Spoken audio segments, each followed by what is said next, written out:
Dalawa pang Sheldag Mark V fast attack interdiction craft para sa Philippine Navy kinomission na. Ito nga po mga idol ay parte ng 9 na units na biniling brand new ng ating bansa mula sa Israel.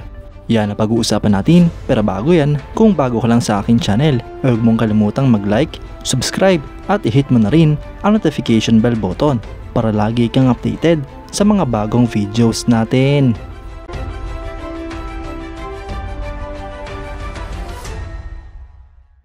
Ang Philippine Navy ay kinomission na ang ika-5 at ika-6 na Acero class fast interdiction attack craft ng Littoral Combat Force noong May 21, 2024. Naganap nga po ang commissioning na ito sa Philippine Navy's headquarters sa Maynila.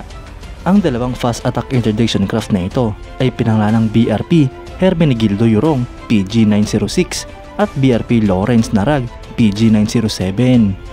Sila nga po ang kauna-unahan sa class na ito na armado ng Spike NLAWs surface-to-surface missile.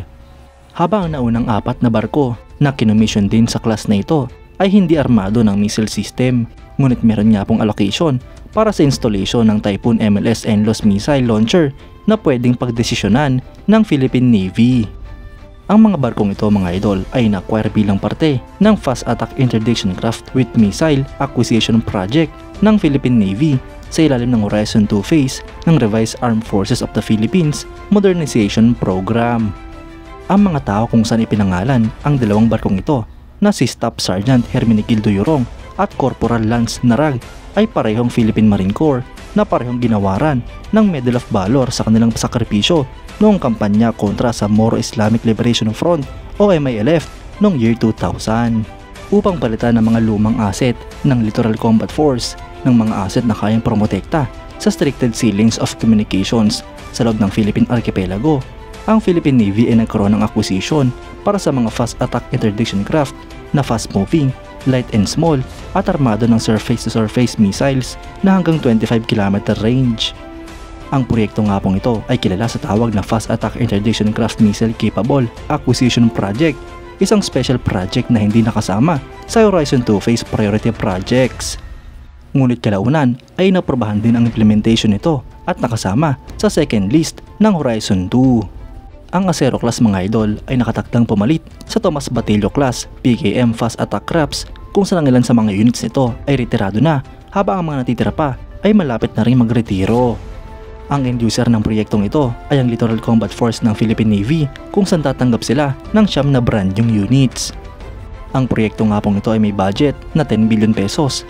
Ang acquisition mode ay ginawa sa pamamagitan ng government-to-government deal kasama ang Israeli Ministry of Defense.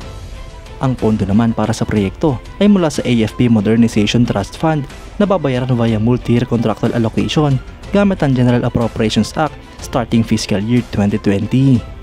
Ang winning proponent nga po sa proyekto ay ang Israel Shipyards Ltd ng Israel para sa Lot 1 platform, habang ang Rafael Advanced Defense Systems naman ay para sa Lot 2 weapon systems.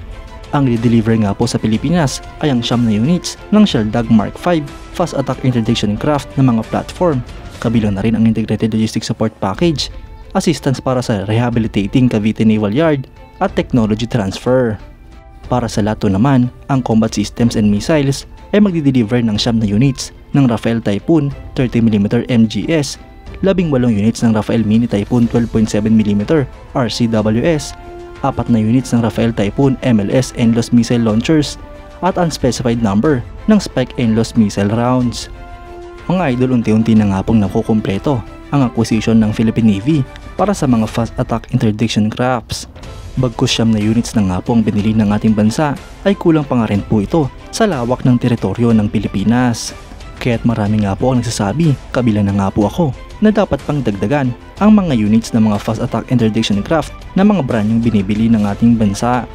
Ito nga po ay upang masiguro ang seguridad ng mamamayang Pilipino, gayon din ang teritoryo ng ating bansa. Kayo mga idol, anong masasabi nyo? Comment down below for your thoughts and opinions. At yan nga lang po ang pag-uusapan natin ngayon mga idol. Maraming salamat sa panonood. Huwag nyo rin kalimutang mag-like at subscribe bilang suporta sa ating channel. Mabuhay kayo mga idol!